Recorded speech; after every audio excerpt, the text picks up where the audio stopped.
नमस्ते दोस्तों, मैं मौर्य वर्षा मेरे यूट्यूब चैनल पर आप सबका स्वागत करती हूँ। आज हम मुक्तिबोध द्वारा लिखित ब्रह्म राक्षस ये कविता देखने वाले हैं। तो चलिए ब्रह्म राक्षस इस कविता को देख लेते हैं। इस कविता का प्रकाशन एवं संकलन इस तरह है। इस कविता का रचना काल 1957 में लिखी गई ये रचना है। इस कविता का संकलन चांद का मुंह टेढ़ा, जिसका प्रकाशन 1964 में हुआ है, इस कविता संग्रह में किया गया है। कवि मुक्तिबोध ने अपनी कविताओं में प्रतीक मिथक का प्रयोग किया है। उनके कल्पना की रहस्यमय भावनाओं का उद्घाटन कवि ने इस कविता के माध्यम से किया है, जो मनुष्य की भीतरी असंतुष्टि या असंतुष्ट भावनाओं का प्रतीक के रूप में यहाँ प्रस्तुत है। ब्रह्म राक्षस व्यक्ति मन की कुंठित मनस्थिति का भी प्रतीक है। ठीक है, तो इस कविता की व्याख्या इस तरह है। शहर के उस और खंडहर की तरफ, यहाँ से लेकर लेकिन बात गहरी हो यहाँ तक की व्याख्या इस तरह है। कवि के मनुष्य के भीतर की कवि ने यहाँ कहा है कि मनुष्य के भीतर की इच्छा, कुंठा, आकांक्षा, मानसिक यातनाओं का वर्णन वे करते हैं। कविता के शुरुआत में ही मनुष्य के भीतर के उस भयानक परिवेश का वर्णन करते हुए कवि ने कहा है कि शहर के उस ओर खंडहर है, उस खंडहर की तरफ एक परित्यक्त यानी जिसका त्याग किया गया हुआ हो ऐसी बावड़ी है। उस बावड़ी के भीतर जो ठंडी यानी शांत अंधेरा है, उस शांत अंधेरे में जल यानी पानी की गहराई है। उस पुराने घिरे हुए पानी में अनेकों सीढ़ियाँ उसमें डूबी हुई है। अर्थात कवि ने व्यक्ति के मन अनेकों चिंता से चढ़ा हुआ रहता है और चिंता की सीढ़ियों की डूबने की बात यहाँ कवि ने की है। मनुष्य के भीतर न जाने कितने ही विचार उमड़ते हैं, मिटते भी हैं, और ये सब समझ के परे है। इस बात की गहरी बात कवि को यहाँ बतानी है कि वह किस बात का आधार यहाँ होगा, और कवि ने मनुष्य के भीतरी चिंता विचारों की गहराई और उसके जड़ की बात की है। कभी कभी मन ऐसा कुछ सोचने लगता है, उन विचारों को कोई आधार नहीं होता, फिर मनुष्य निरंतर उसमें डूबा हुआ रहता है। यह एक मनुष्य के भीतरी बैठा हुआ ब्रह्म राक्षस ही तो है, जो मिटाए नहीं मिटता और ना ही खत्म होता है। ठीक है, आगे की पंक्तियां हैं। बावड़ी को घेर, यहाँ से लेकर दिल में एक खटके सी लगी रहती है, यहाँ तक की व्याख्या इस तरह है। कवि ने आगे कहा है कि उस सुनी बावड़ी को घेर कर बहुत सारी डालें उलझी हुई है। शांत यानी मौन रूप में औदुंबर के वृक्ष खड़े हुए हैं। उन शाखाओं पर घुघुओं के घोंसले लटकते हुए दिखाई दे रहे। ब्रह्म राक्षस की परित्यक्त भूरी गोल जगह पर यह सब दृश्य कवि को दिखाई दे रहा है। अर्थात कवि ने यहाँ प्रतीक बिंबों का प्रयोग किया हुआ है। लटकते घोंसले यह सुनेपन का प्रतीक है। कवि ने आगे कहा है कि सैकड़ों पुनाई जो चमकीला आभास होता है, यहाँ जंगल के हरी कच्ची गंध हवा में तैर कर बनती है, जिससे मन में एक गहन संदेह निर्माण होता है और अनजानी और बीते हुए उस किसी श्रेष्ठता की दिल में एक खटक सी मन में लगी रहती है। कवि कहना चाहता है कि मन के भीतर के सुनी बावड़ी के आसपास का हरापन किसी के भी मन में संदेह निर्माण कर सकता है, और उस श्रेष्ठ महान बीती हुई बातों की याद आकर मन में आशंका हो जाती है।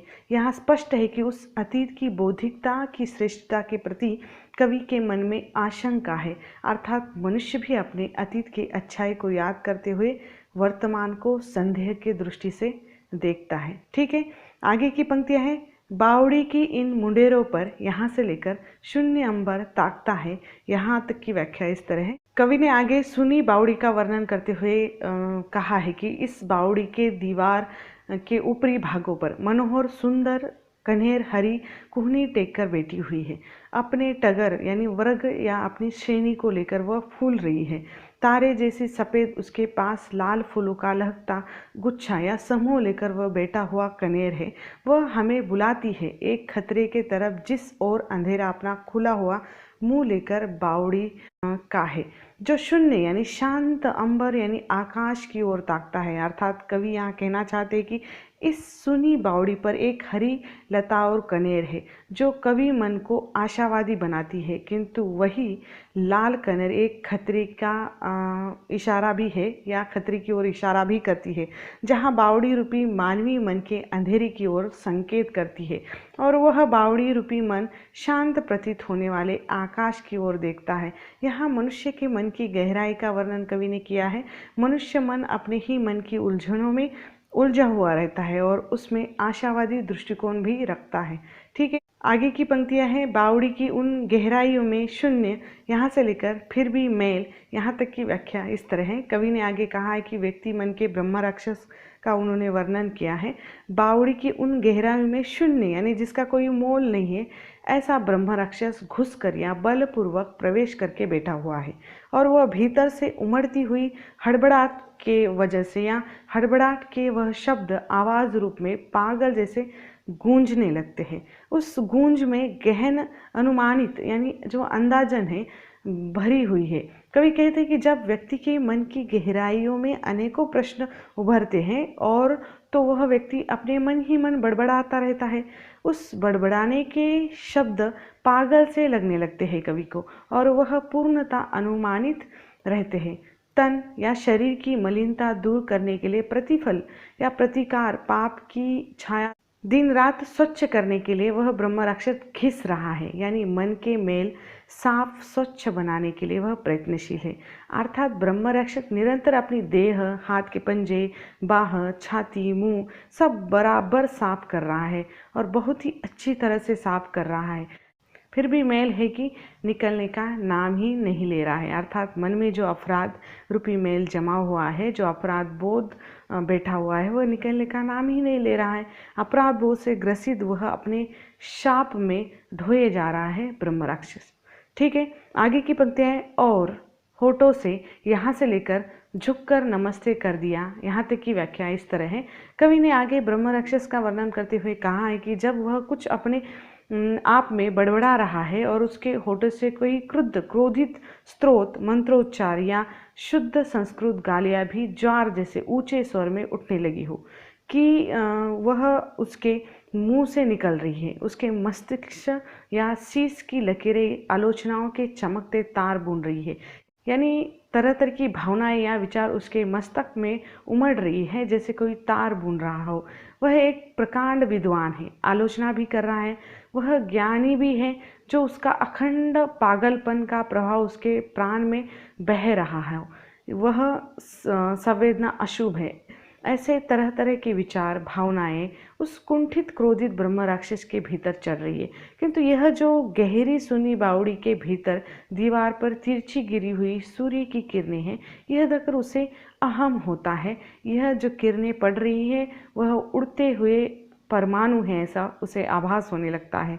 और जब वे तल तक पहुंचते हैं तो उस ब्रह्म राक्षस को कभी कभी सूर्य ने उसको झुककर नमस्ते कर दिया ऐसा भी लगता है, वह समझता भी है, अर्थात उसके ज्ञान को स्वीकार कर लिया है सूर्य ने भी, ऐसा उसे लगने लगता है।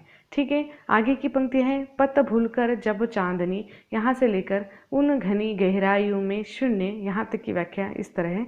कवि आगे ब्रह्म राक्षस के विवेक और अहम का वर्णन करते हुए कहता है कि जब कभी चांदनी अपना रास्ता भूलकर दीवार पर अपने प्रकाश रूपी किरणें टकराती हैं, तब ब्रह्म राक्षस यह समझ बैठता है कि चांदनी ने उसे वंदन करके अपना गुरु माना है।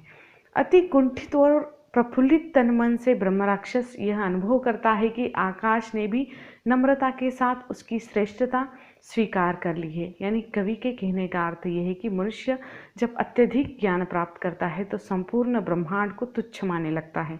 ब्रह्म राक्षस तब और भयानक ओज यानी तेज प्रकाश से वह अपने ज्ञान के प्रचार में लग जाता है, प्रचार करने लगता है। ब्रह्म राक्षस अपने ज्ञान का प्रकाश पहचानने वाला उसका मन सुमेरी बेबीलोनी की जनक कथाओं को सुनाने लगता है या वैदिक काल से लेकर आज तक के सूत्र छंद मंत्र अपनी मधुर वाणी में गा गा कर सुनाने लगता है। आज तक के सभी प्रेमियों की कथाएं भी बताता है, और जिसमें मार्क्स, एंजल्स, रसेल, टॉयम्बी, हिडेगर और स्पेंगलर, सार्थ, गांधी और भी महान समाज सुधारकों के सिद्धांतों का एक नए रूप में व्याख्यान भी करने में वह निपुण है। यह ब्रह्म राक्षस जिन सिद्धांतों का पहले सूत्रबद्ध अंत हो चुका है उनकी भी यह नए रूप से व्याख्या करता है, अर्थात मिथ्या ज्ञान बांटता है। वह ब्रह्म राक्षस रूपी मन उस अंधेरी सुनी बावड़ी के उन गहराई में शून्य सा प्रतीत हो रहा है।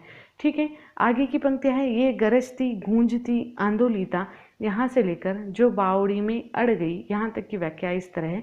कवि ने कहा है कि उसके व्याख्यान गायन से गरजती गूंजती और आंदोलित करती हुई उसके मन की गहराइयों से उठती हुई धुनियाँ अंततः उद्भ्रांत शब्दों के एक नए घुमाव, हर नए शब्द एक अपने पास के शब्द को काटता रहता है, अर्थात जिन सिद्धांतों की यह पुनर्व्याख्या कर रहा है वह तो मिथ्या ही है, जो व्यावहारिक न होकर उसका रूप अपने बिंब से भी जूझकर विकृताकार यानी कृति का रूप बन रहा है, यानी विकृत रूप बन रहा है। यहाँ प्रत्येक शब्द, बिंब, ध्वनि की टकराट होकर आंदोलित हो रहे, जैसे इनमें एक प्रकार की बहस चल रही हो, युद्ध चल रहा हो, ऐसा लगता है। यहाँ ध्वनि अपनी ही प्रतिध्वनि से लड़ झगड़ रही हो। इसीलिए ब्रह्म राक्षस एक अकेला निसंग कटा हुआ सा हमें दिखाई देता है। बावड़ी के इन मुंडेरों पर अपनी मनोहर जो हरी कुहनी टेक कर बहुत सारे अंतर्गत विचार वाले लोग या टगर या श्रेणी वाले वर्ग वाले लोग आकर वहाँ जो पुष्प तारे से भी सफ़ेद ऐसी धुनियाँ सुनने लगते हैं या सुनते रहते हैं। और वहाँ पागल सुकोमल फूल भी सुन रहा है, उन्हें प्राचीन औदुंबर भी मैं कवि सुन रहा हूँ, ऐसा कवि कहते हैं। यानी वह कवि को पागल प्रतीकों में कही जाने वाली ट्रेजिडी जो बावड़ी में अड़ गई है वह सुन रहा है। यह कुछ तथ्य न होकर पागल ट्रेजिडी है, ऐसा कवि को लगता है। ठीक है, आगे की पंक्तियाँ हैं, खूब ऊंचा एक जीना सावला, यहाँ से लेकर मानवी अंतरकथाएं बहुत प्यारी, यहाँ तक की व्याख्या इस तरह है। कवि ने आगे ब्रह्म राक्षस की अपने संक्षिप्त ज्ञान की आकांक्षा की बात करते हुए कहा कि अपने ज्ञान को वो मंजिल तक पहुंचाना चाहता है, वहाँ तक जाने का रास्ता बहुत ही ऊंचा, जिसका एक जीना अंधेरा है, उस एक अभ्यंतर निराले लोक जीवन में या लोक तक जाने के लिए एक चढ़ना और उतरना, पुनः चढ़ना और लुढ़कना होता ही है, जिस वजह से पैरों में और छाती पर अनेकों घाव आ जाते हैं। इस अच्छे और बुरे के बीच का उसका ब्रह्म राक्षस का संघर्ष होता तो इतना कठिन संघर्ष नहीं होता या करना नहीं पड़ता, ऐसा कवि कहते हैं। या इस अच्छे और इससे अधिक अच्छे के बीच का संघर्ष, यह युद्ध उसे नहीं लड़ना पड़ता। उसके इस अच्छाई के इस गहन संघर्ष में किंचित सफलता मिलती है, लेकिन अत्यंत बड़ी असफलता भी मिलती है, किंतु वह निराश नहीं है। अतिरेकवादी उसकी यह पूर्णता की व्यथाएं बहुत उसे प्यारी भी है, उसे और कुछ सिखाती भी है। उसका ज्ञान संगति गणित की दृष्टि से यह उसकी असफलता भी उसके नैतिक मान भी है। इसी आत्मचेतन के द्वारा उसे सूक्ष्म जो नैतिक मान भी मिलता है।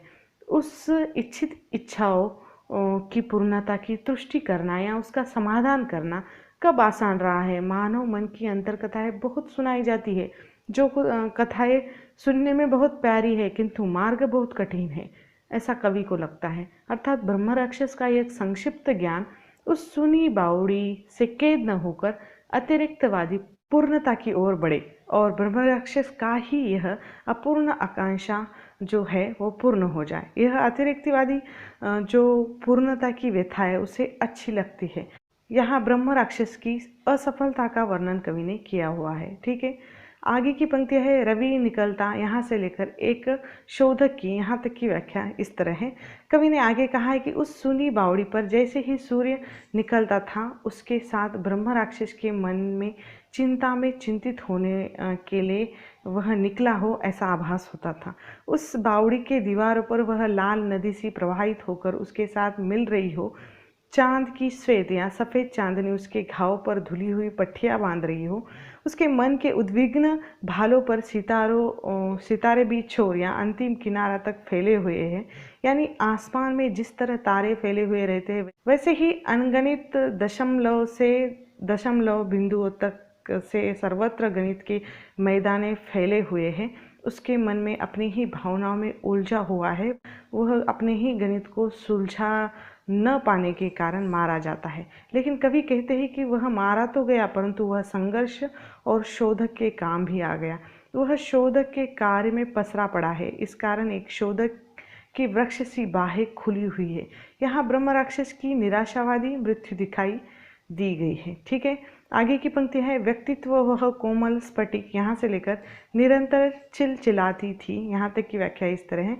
कवि ने आगे कहा है कि ब्रह्म राक्षस का कोमल व्यक्तित्व स्फटिक प्रासाद सा या प्रासाद में जीने वाला है। वह अपने सफलता की सीढ़ियों को अकेला चढ़ना चाहता था और वे सीढ़ियाँ बहुत ही मुश्किल रहती थी उसके लिए। वे उसके तर्क संगत भाव कार्य सामंजस्य योजित उसके जो गणित के समीकरण से थे, वो गणित की सीढ़ियाँ हम उसके लिए छोड़ दें, ऐसा कवि कहते हैं। क्योंकि वह ब्रह्म राक्षस अत्यंत ज्ञानी विद्वान तर्कशील व्यक्तित्व था और उस भाव तर्क या और कार्य सामंजस्य योजना के शोध में वह सब पंडितों चिंतकों के पास अपना गुरु प्राप्त करने के लिए भटकता रहा। उसे उसके जैसा तर्कवान गुरु नहीं मिला, कवि कहते, किंतु अब वह युग बदल चुका है। इस युग में लाभकारी लोगों ने व्यवसायी लोगों से काम लिया और किया भी जाता है, जिससे धन मिल सके और वह धन हृदय मन को जीत सके। यहाँ धन से अभिभूत करके अंतकरण में से सच्चाई की झलक निरंतर चिल्लाती हुई दिखाई देती है। इस कारण अच्छाई से अच्छाई का संघर्ष वह जीत नहीं सका। यहाँ कवि ने ब्रह्म राक्षस के असफल होने का कारण भी बताया है। ठीक है, आगे की पंक्तियाँ हैं, आत्मचेतस किंतु इस, यहाँ से लेकर ऐसी ट्रेजेडी है नीच, यहाँ तक की व्याख्या इस तरह है। ब्रह्म राक्षस आत्मचेतस व्यक्तित्व का था, किंतु उसके व्यक्तित्व प्राण में अनबन हो रही थी। वह सच्चाई के साथ चले या उस व्यवसायी धन लोभ के बहाव में आकर वे बेबनाव कर दे। इस महत्वपूर्ण चरण में उसका विषादकुल मन संघर्ष कर रहा था। कवि कहता है कि मेरा उसी से उन दिनों मिलन होता यदि वह उसकी व्यथा को स्वयं जीकर मुझे वो बताता। मैं उसका स्वयं का संघर्ष, उसका मूल्य, उसकी महत्ता को समझ पाता।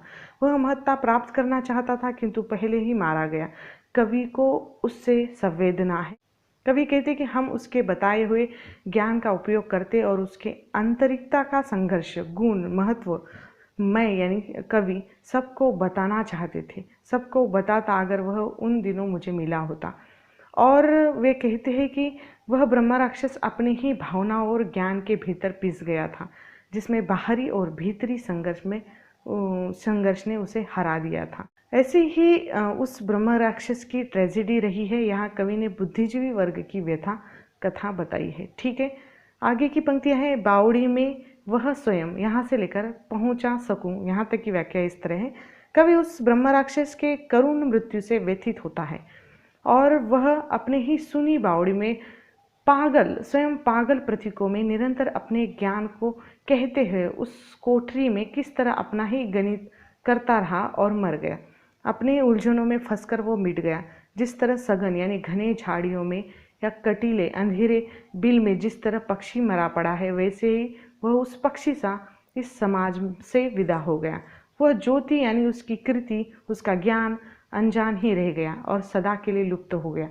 कवि कहते हैं कि यह क्यों हुआ। मैं यानी कवि उस ब्रह्म राक्षस का एक अच्छा ज्ञान से भरा हुआ, जिसका हृदय जल से भरा हुआ हो, शिष्य होना चाहता था, जिससे उसका जो अधूरा कार्य है, उसकी जो वेदना है, उसके कार्य और उसके वेदना के स्रोत के साथ पूर्ण निष्कर्षों के तल तक उन्हें पहुंचा सकूं।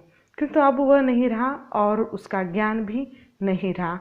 इस बात का कवि को बड़ा दुख हो रहा है। ठीक है, तो यहाँ पर यह कविता समाप्त होती है। अब इस कविता के जो निष्कर्ष है इस तरह है, निरंतर संघर्षशील ब्रह्म राक्षस है। ब्रह्म राक्षस की दोहरी मानसिकता, बुद्धिजीवी वर्ग का संघर्ष, मध्य वर्ग या वर्ग चेतना का संदेश, अच्छाई से अच्छाई का संघर्ष करना बड़ा कठिन होता है। ब्रह्म राक्षस की छटपटाहट, वेदना का चित्रण, मनुष्य की मन की गहराई का वर्णन, मनुष्य की कुंठित मानसिकता का भी वर्णन यहाँ इस कविता में किया हुआ है। ठीक है, तो यहाँ पर यह ब्रह्म राक्षस कविता समाप्त हो जाती है। धन्यवाद।